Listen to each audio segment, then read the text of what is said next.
In ancient Roman religion, Feronia was a goddess associated with wildlife, fertility, health and abundance. She was especially honored among plebeians and freedmen. Her festival, the Feroniae, was November 13th, Ides of November, during the Ludi Plebii. In conjunction with Fortuna Primigenia, both were goddesses of Praenester, origins and functions. Varro places Feronia in his list of Sabine gods who had altars in Rome. Inscriptions to Feronia are found mostly in central Italy. She was among the deities that Sabine money is placed on the coins to honor their heritage. She may have been introduced into Roman religious practice when Manius Curius Dentatus conquered Sabinum in the early 3rd century BC. Many versions of Feronia's cult have been supposed, and it is not quite clear that she was only one goddess or had only one function in ancient times. Some Latins believed Feronia to be a harvest goddess, and honored her with the harvest firstfruits in order to secure a good harvest the following year. Feronia also served as a goddess of travelers, fire, and waters. In Virgil's Aeneid, troops from Feronia's grove fight on the side of Turnus against Aeneas. The Arcadian king Evander recalls how in his youth he killed the son of Feronia, Euryalus, who like Geryon had a triple body and a triple soul. Evander thus had to kill him thrice. Euryalus, whom Virgil identifies as king at Praenester, is otherwise unknown in literature. Georges de Mézel considers Feronia to be a goddess of wilderness, of untamed nature and her vital forces, but honored because she offers man the opportunity to put those forces to good use in acquiring nurture, health and fertility. She fecundates and heals, therefore despite her being worshipped only in the wild she receives the first fruits of the harvest,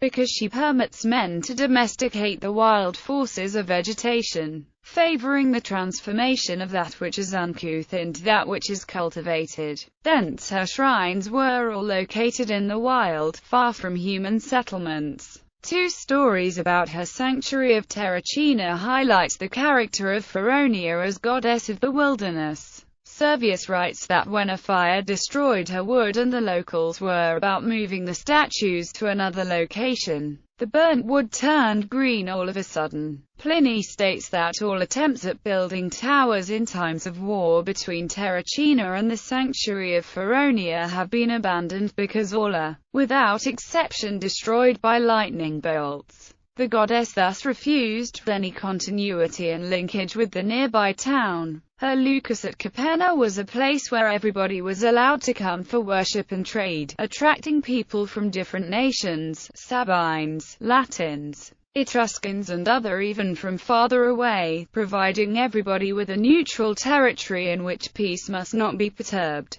De Mézel compares her to Vedic god Rudra. He is similar to Feronia in that he represents that which has not yet been transformed by civilization. He is the god of the rude, of the jungle, at one time dangerous and uniquely useful, healer thanks to the herbs of his reign, protector of the freed slaves and of the outcast. Feronia though has only the positive or useful function of putting the forces of wild nature at the service of man. Her name reveals she is one of the Roman and Italic goddesses whose name is formed by a derivate terminating with the suffix "ona", onia of a noun denoting a difficult or dangerous state or condition. The deity is a sovereign of that danger only to help man to best avoid damage or get the greatest advantage, such as Angerona for the Angustides near the winter solstice. Her name is to be derived from a Sabine adjective corresponding to Latin ferus but with a long vowel, such as the cognate words in every Indo-European language. Ferus means not cultivated, and tamed, of the field, wood, and tamed, not mitigated by any cultivation, which fits the environment of the sanctuaries of Feronia and is very close to Rudi's root of the name of Vedic god Rudra as well. Festus's entry on the Picus Feronius of Trebulum Mutuuscar testifies the goddess had also prophetic qualities among the Sabines,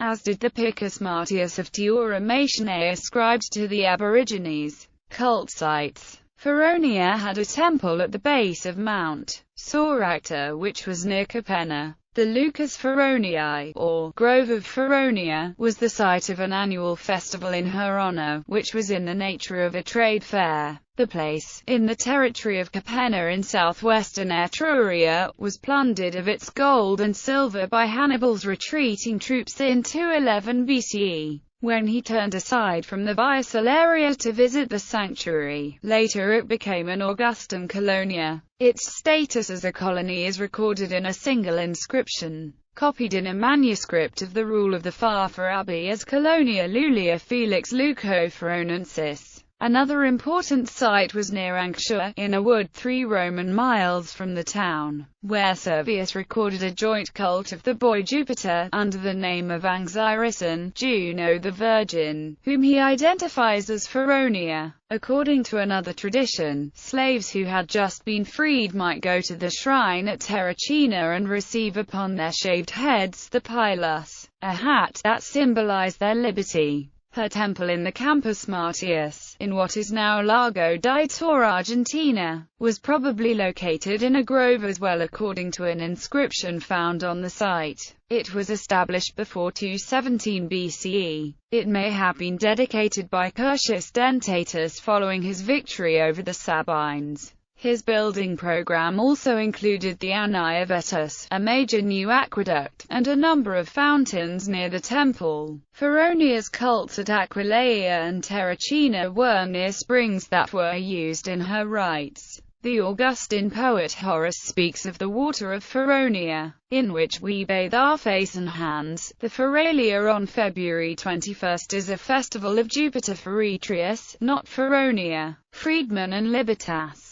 Varro identified Feronia with Libertas, the goddess who personified liberty. According to Servius, Feronia was a tutelary goddess of freedmen. A stone at the Terracina shrine was inscribed, "Let deserving slaves sit down so that they may stand up free." Livy notes that in 217 BC freed women collected money as a gift for Feronia. Some sources state that slaves were set free at her temple near Terracina. Continuation. Charles Godfrey Leland found surviving traditions concerning the witch Feronia in 19th century Tuscany.